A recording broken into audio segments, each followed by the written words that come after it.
안녕하세요. 해드림 부동산입니다. 오늘은 2021년부터 새로 바뀌게 되는 1세대 1주택자들의 양도소득세 관련된 이야기를 하려고 합니다.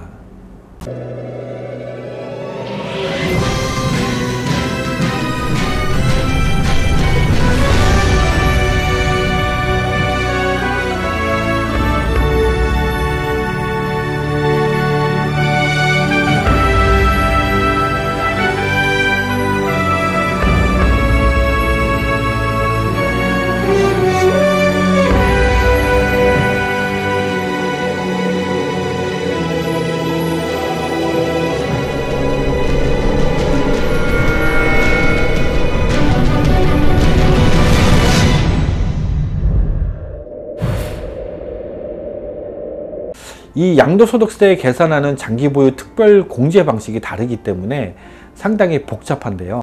하지만 이 세금 관련된 부분들은 상당히 중요하니까 꼭 알아두셔야 되겠습니다. 그래서 기억을 하려면 일단 과거의 일은 다 잊어버리시고 21년도에 바뀌는 내용에 대해서만 숙지를 하시는 게 좋을 것이라고 생각이 듭니다. 아파트의 양도소득세를 계산을 할 때에는 여러 가지 요소들이 복잡한데요. 조합원과 그리고 조합원으로부터 입주권을 매수하신 분, 그리고 분양권을 매수하신 분, 이렇게 크게 세 가지로 나누어서 보유기간 그리고 거주기간, 이 산정하는 방식이 다릅니다. 그래서 이 부분도 설명을 드릴 예정이고요. 자, 그럼 오늘 제가 준비한 자료를 통해서 새로 바뀌는 양도소득세에 대해서 알아보도록 하겠습니다. 해드림 부동산 TV 2021년 바뀌는 양도소득세에 대해서 알아보겠습니다. 오늘 설명드리는 내용은 9억 이상 고가주택 1세대 1주택에 해당하는 분들의 양도소득세 계산과 이를 위해서 새로 적용되는 장기보유 특별공제입니다. 장기보유 특별공제를 적용받기 위해서는 보유기간, 거주기간이 중요한데 특히 이 아파트 입주권과 분양권을 사셨던 분들은 취득 시기를 언제로 보아야 하는지 궁금하실 거예요. 이 부분도 함께 말씀을 드리겠습니다. 본 자료는 이해를 돕기 위해서 만든 참고용 자료이므로 세금과 관련된 상세사항은 반드시 세무사와 상담하시길 바랍니다. 자, 그럼 본격적으로 상세한 내용을 살펴보겠습니다. 9억 이상 고가주택의 1세대 1주택 양도소득세, 즉 장기보유 특별공제 기준은 부동산 안정화 정책과 맞물립니다.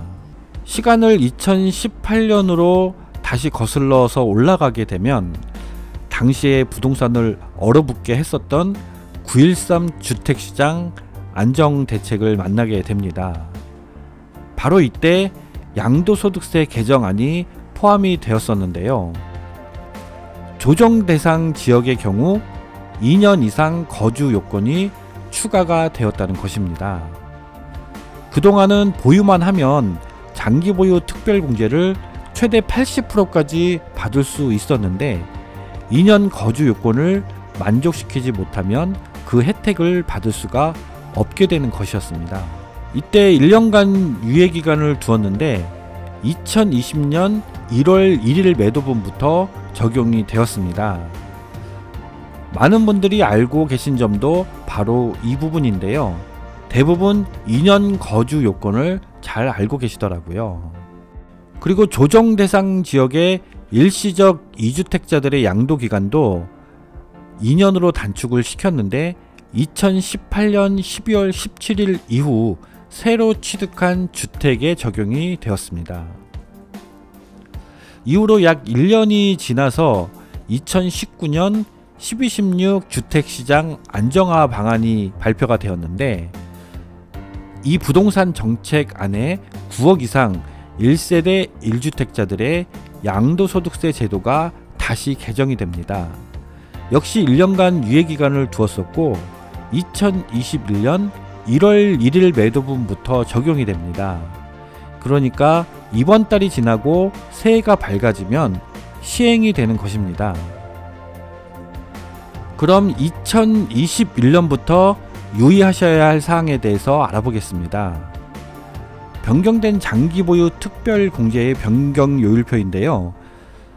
최대 80%를 받을 수 있었는데 거주기간 요건 강화로 좀 더 까다로워졌다고 볼 수 있겠습니다. 이번에 적용되는 개정안은 2년 거주 요건은 그대로 두면서 연간 8%씩 공제해주던 장기 보유 특별 공제를 보유기간과 거주기간으로 나누어서 각각 4%씩 공제하는 방식으로 변경이 된 것입니다. 이 중에서 가장 큰 혼돈이 되는 시점이 바로 2년 거주 후 매도할 때입니다. 2020년까지는 3년 보유하고 2년을 거주하면 24%의 공제를 받지만 2021년 매도분부터는 3년 보유하고 2년 거주를 하면 12% 공제만 받고 거주기간 10%의 공제를 받지 못한다는 차이점이 생깁니다. 3년 보유하고 3년 거주를 해야 24% 공제를 다 받을 수가 있는 것입니다. 결국 거주기간을 분리해서 공제율을 줄인 것인데요. 2년 거주 요건 채운 후에 매도하시려는 분들이 많을 거예요. 하지만 3년 거주할 때와의 차이를 비교하시게 되면은 생각이 많이 바뀌실 거라고 생각이 됩니다. 자, 그럼 얼마나 차이가 나는지 살펴보도록 하겠습니다. 이 차이를 알아보기 위해서는 일단 보유기간과 거주기간을 알아야 하겠지요. 경희궁자의 아파트를 예로 들어 설명하겠습니다. 아파트는 보유기간, 거주기간 파악하는 것이 분양권 이후에 아파트를 매수해서 소유권 이전하는 경우와는 많이 다릅니다. 아파트의 보유 산정은 크게 세 가지로 나눌 수가 있는데요.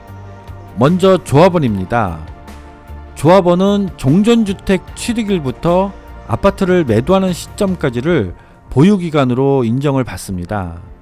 이때 헌집을 주고 새집을 받는 시점인 관리처분 인가일을 기준으로 해서 양도소득세 계산하는 방식이 차이가 있습니다.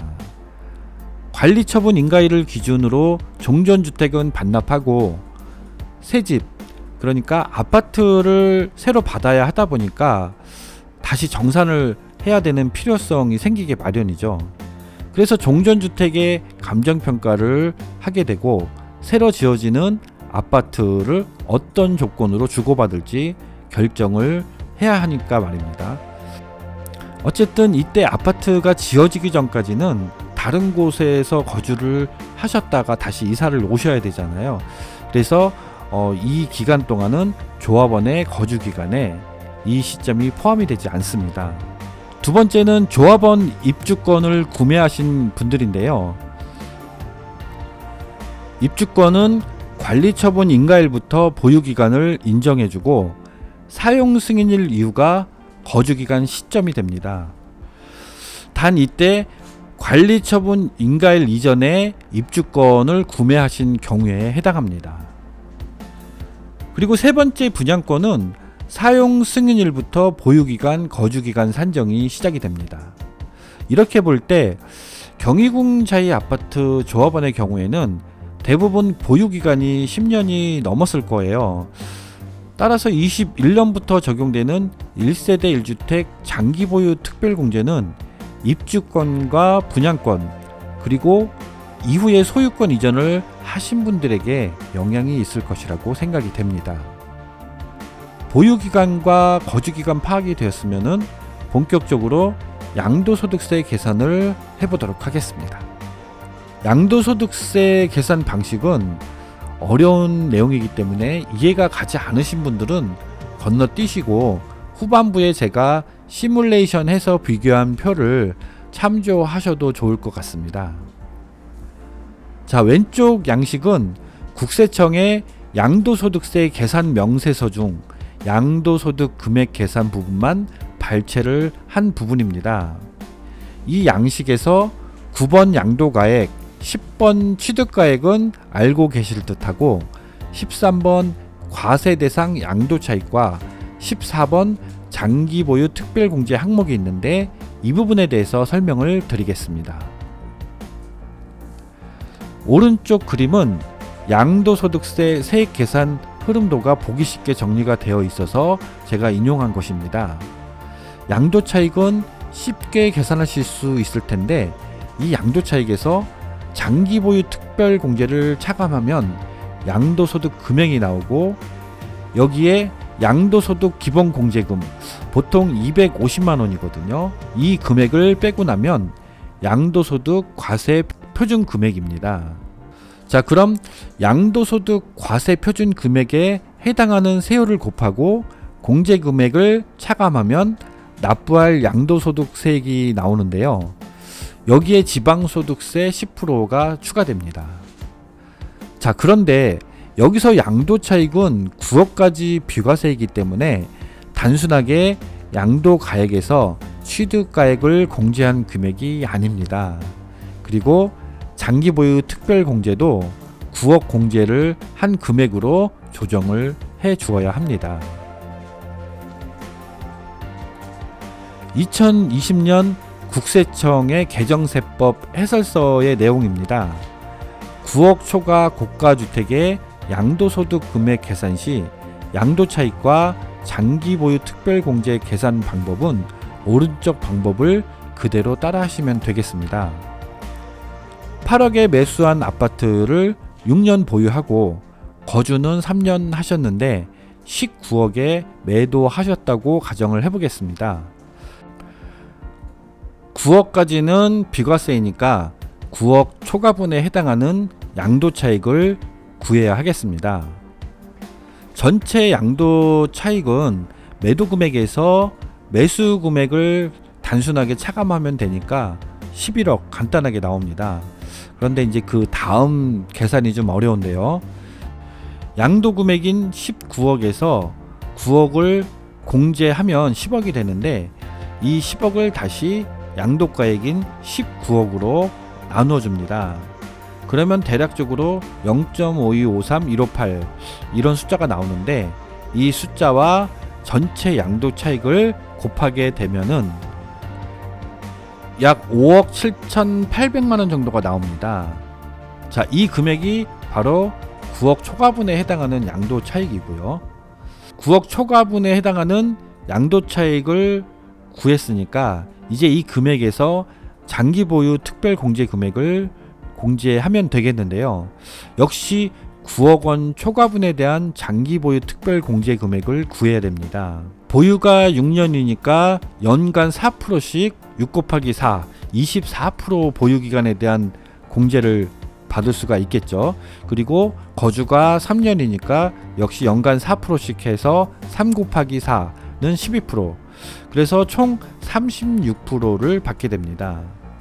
이때 만약 거주가 2년이면 거주에 대한 12%를 받지 못하니까 24%가 되는 것이겠고요. 자, 그럼 지금까지 계산한 양도차익에서 장기보유 특별공제 금액을 차감하고 양도소득 기본공제 보통 250만원인데요. 이 금액을 차감하고 나면 드디어 과세표준이 나옵니다. 이 과세표준이 나오면 양도소득세에 어떤 세율을 적용할지를 결정을 할 수가 있습니다.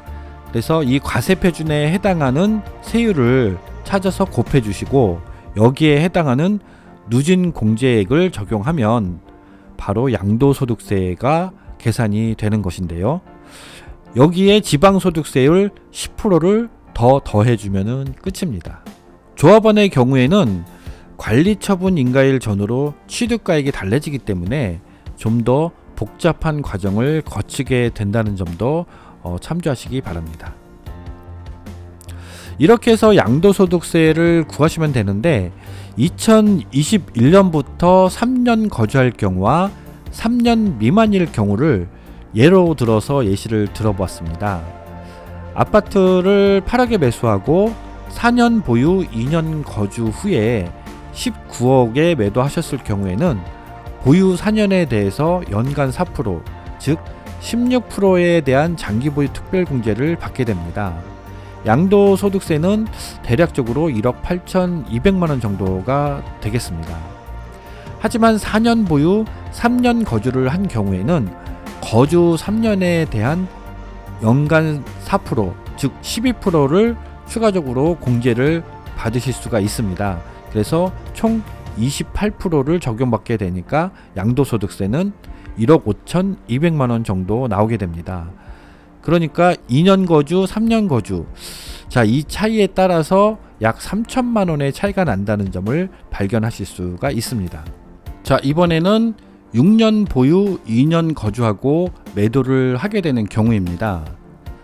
보유 6년에 대한 매년 4% 공제, 즉 6 곱하기 4는 24이니까 24%만 공제를 받게 돼서 양도소득세는 약 1억 6,200만원이 되고요. 6년 보유 3년 거주를 하면 보유 24%에 3년 거주에 대한 연간 4%, 그러니까 3 곱하기 4는 12%가 추가돼서 전체 36%의 공제를 받게 됩니다. 그래서 양도소득세는 약 1억 3,200만원이 됩니다. 역시 3천만원 차이가 나는 것을 확인하실 수가 있겠습니다. 물론 거주기간이 4년이면 16%를 받으실 수 있고요. 5년이면 20% 공제를 받게 되는 것입니다. 자, 이번에는 현재 경유공자의 아파트를 예시로 해서 시뮬레이션을 해본 결과입니다. 분양권을 갖고 계셨던 분들은 경유공자의 사용 승인일, 그러니까 2017년 2월 24일이 취득 시기가 되므로 이때부터 보유기간을 계산하시면 되겠고요. 거주기간은 실제 전입신고돼서 거주하신 기간을 산정하시면 되겠습니다. 아직 입주를 하지 않으셨던 분들이 올해 입주를 해서 매매를 하신다고 가정해서 계산한 것입니다. 혹시나 2년 거주 후에 매도를 하려고 하셨던 분들은 1년 거주를 더 채우셔서 2023년 이후에 3년 거주 요건을 충족시키신 후에 매매를 하시면 약 6천만원 정도의 절세를 하실 수가 있습니다. 자, 지금까지 2021년부터 바뀌게 되는 9억 이상의 주택에 대한 1세대 1주택자들의 양도소득세에 대해서 알아보았습니다. 2년 거주만 하고 매매를 하려고 하셨던 분들은 특별한 사정이 없는 한 3년 이상 거주 요건을 채우고 매도하시는 것이 바로 절세하는 방법입니다. 오늘 준비한 자료는 여기까지이고요. 저는 또 다음에 더 좋은 자료를 준비해서 여러분들을 찾아뵙도록 하겠습니다. 고맙습니다.